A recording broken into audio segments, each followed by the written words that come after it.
반갑습니다. 타임 레버리지. 시간을 들여 막대한 수익으로 치환한다.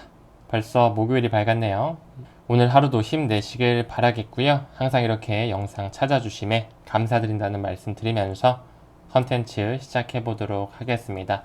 역시나 암호화폐 시장 전반적으로 지지부진한 형태 보여주고 있습니다. 이제는 그렇게 큰 타격감도 없을 정도로 비트코인, 이더리움 뿐만 아니라 리플이라든지 솔라나 스텔라, 도지 이런 메이저 코인들 모두 좀 약보합 상태 보여주면서 투자자들을 조금 힘들어하는 그런 상황에 직면해 있는데요. 우린 이럴 때일수록 더 수량에 집중하는 그런 스탠스로 시간을 들이시길 바랄게요. 라이트코인도 역시나 마찬가지로 바닥권 형성을 하고 있습니다.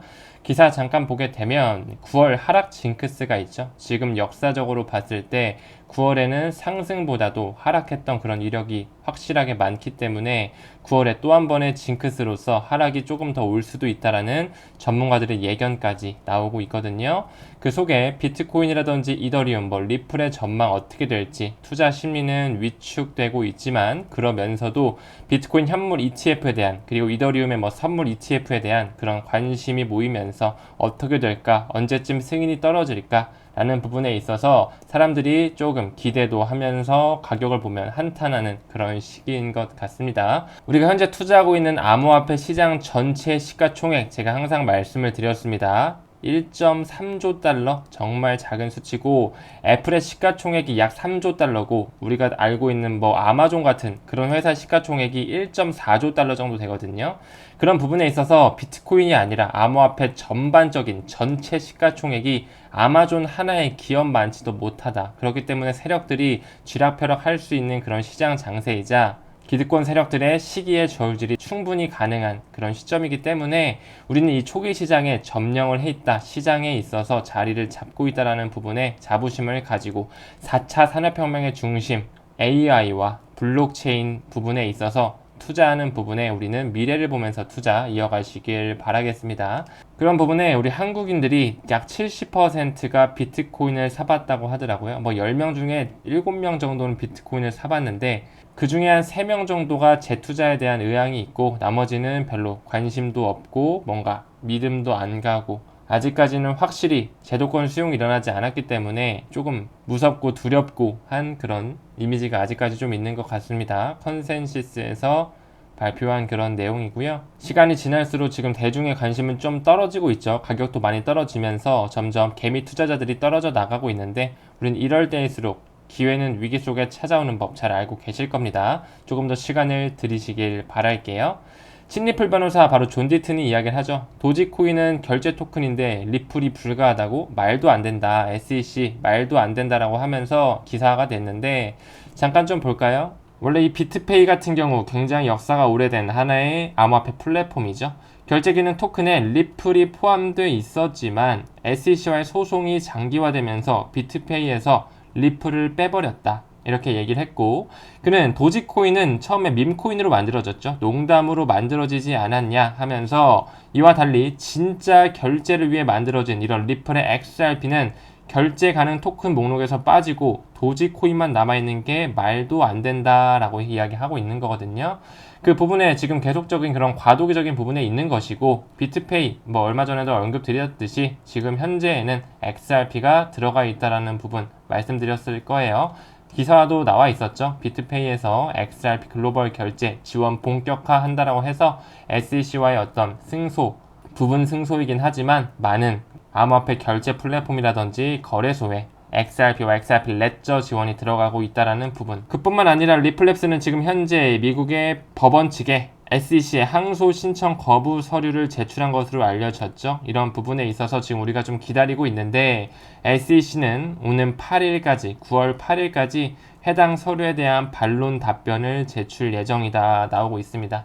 이런 부분에 또 SEC가 어떤 스탠스로 나올지 지켜봐야겠지만 개인적으로 9월 8일에 바로 합의가 되기보다는 조금 더 시간 끌기 작전을 쓰지 않을까 그런 생각이 드는 것 같아요. 아마 구독자 선생님들도 그런 생각이 좀 들지 않을까 그런 생각을 합니다. 리플랩스가 최근에 항소 신청 거부 요청을 한 부분에 있어서 9월 8일 정도에 또 어떤 스탠스로 SEC에서 언급을 하고 이야기를 하면서 기사화가 되는지 지켜봤으면 좋겠습니다. 요즘 센티멘트에 대한 기사가 굉장히 많이 나오고 있어요. 굉장히 저명한 블록체인 분석 회사죠. 리플의 XRP의 여정에서 주목해야 될 포인트가 몇 가지 나오고 있는데 세 가지만 언급하고 지나가겠습니다. 센티멘트는 리플의 XRP 토큰에 대한 온체인 볼륨 그리고 개발 활동이 크게 증가하고 있다고 보고합니다. 지금 계속적으로 디지털 세상, CBDC의 세상으로 가기 위한 과도기적인 부분에 있어서 XRP라는 토큰이 금융의 판을 바꾸고 CBDC에 대한 구축을 하기 위해서 굉장히 여러모로 일을 해주고 있다는 부분은 여러분도 잘 알고 계실 겁니다. 이 회사는 비트코인의 최근 하락은 그레이스케일에 대한 소송 이유로 현물 비트코인 시장의 잠재적 거부를 둘러싼 지속적인 퍼드 때문에 굉장히 많이 지금 가격 하락이 나와 있다. 센티멘트는 고래가 스테이블 코인을 축적하는 과정이 불확실하다는 점을 강조하면서 이는 시장에서 무슨 일이 일어날지 알려주는 지표가 될 수 있다라고 나오고 있거든요. 이런 부분에서 지금 기관급들이 일단은 스테이블 코인으로 축적을 하면서 미래에는 이게 암호화폐의 유동성으로 불어닥칠 부분이다. 이런 부분이 아직까지는 불확실하지만 미래 디지털 세상이 열렸을 때는 어떤 유동성과 어떤 자산의 토큰화를 통해 암호화폐에 대한 제도권 수용과 세수 창출이 일어날지는 우리는 어느 정도 예측과 미래를 보면서 긍정적인 스탠스로 투자할 수 있는 하나의 지표가 되지 않을까 말씀드리고 넘어가겠습니다. 인도은행에 대한 이야기가 나오거든요. 이 예스뱅크 어플의 UPI 상호 운용성을 확보하는 혁신적인 인터페이스 구현을 했다라고 나오면서 인도는 디지털 루피가 물리적 현금 관리와 관련된 비용을 절감하고 금융 포용성을 높이면서 효율성을 향상하고 국경 간 결제에 혁신을 장려할 수 있다는 믿음으로 수년간 CBDC를 개발해 왔다. 이 부분이 현재 리플사와 같이 가고 있는 부분 잘 알고 계실 거거든요.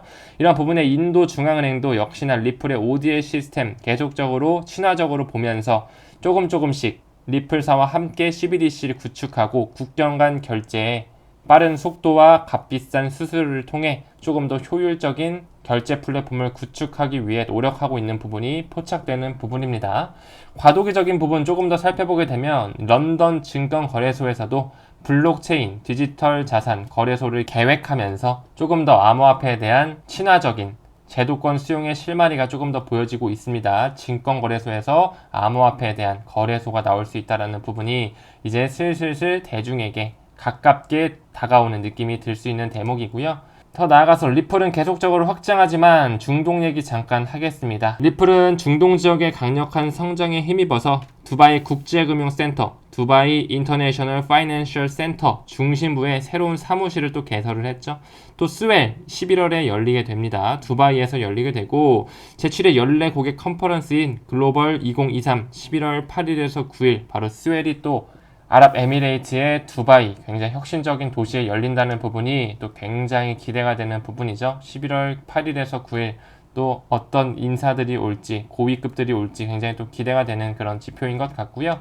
그렇기 때문에 리플은 UAE 아랍에미리트로 더욱 확장되고 결제 제공업체는 XRP를 조금씩 더욱 사용하면서 그의 사업성과 펀더멘탈이 확장되고 있는 부분 아티클로 나오고 있습니다. 한 구독자 선생님께서 말씀하시더라고요. 리플의 펀더멘탈은 계속적으로 확장이 되고 호재거리는 늘어나는데 왜 가격적인 부분에 영향을 끼치지 않을까? 솔라나나 체인링크 같은 경우만 봐도 최근에 조금만 좋은 뉴스거리가 뜨면 가격적으로 펌핑이 왔는데 리플은 도대체 왜 그럴까에 대한 부분에 역시 마찬가지로 세력들이 매집을 하고 있다는 증거, 눌러놨다는 증거로 보인다고 말씀을 해주시더라고요. 너무나 맞는 말씀이라고 생각이 들고 우리는 리플에 대한 기다림의 미학으로 그들의 시간에 맞게 우리가 어느 정도 수량에 집중하면서 모아갈 필요가 있다는 부분 말씀드리고 싶습니다. 앞으로 리플에 대한 좋은 가격 상승으로 올 수 있는 그런 큰 뉴스들이 많이 남아있기 때문에 우리가 그런 부분에 또 큼지막한 뉴스들을 기다리면서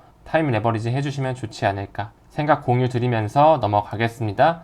최근에 아시다시피 리플사는 카드사의 기득권 세력이죠. 마스터카드와 함께 CBDC에 대한 앞으로의 촉진을 위해서 연구하고 있죠. 더 나아가서 일본의 SBI 회장 요시타카 키타오는 2025년에는 모두 일본의 모든 은행이 XRP를 쓸 것이다 라는 부분을 이야기한 적이 있었죠.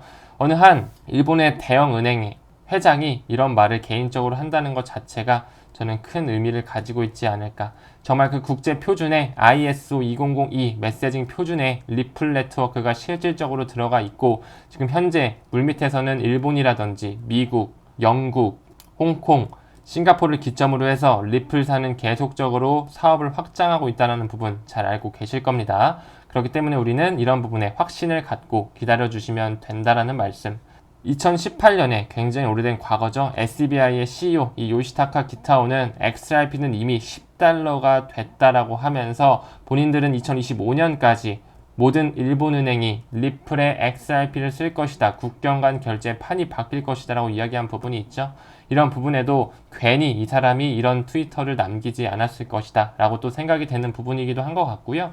그뿐만 아니라 리플은 계속적으로 CBDC 플랫폼을 통해서 국가 단위와 체결을 맺고 있죠. 그 국가가 지금 벌써 한두 개가 아니고 계속적으로 늘어나고 있다는 부분.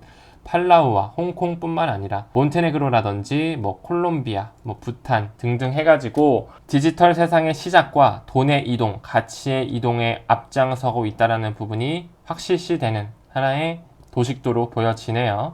그뿐만 아니라 연준이 고안해낸 이런 FedNow 서비스 실시간 결제 시스템에도 공식 문서에 리플과 XLM, 스텔라루멘이 직접적으로 연결이 되면서 크로스 보더 페이먼트, 국경 간 결제에 있어서 기술력을 제공하는 프로바이더 역할을 한다라는 부분에 우리는 의심할 여지가 없다라는 말씀 좀 드리고 싶네요. XRP에 대한 믿음을 놓지 않고 꾸준히 DCA, 적립식 투자에 집중하면서 하루하루 긍정적인 마음으로 임해 나가시길 바라겠습니다. 금일 영상은 여기서 마치고요. 금일도 소중한 시간 내주셔서 제 부족한 컨텐츠 시청해주셔서 감사드린다는 말씀 드리면서 마무리 짓도록 하겠습니다. 감사합니다. 성투합시다.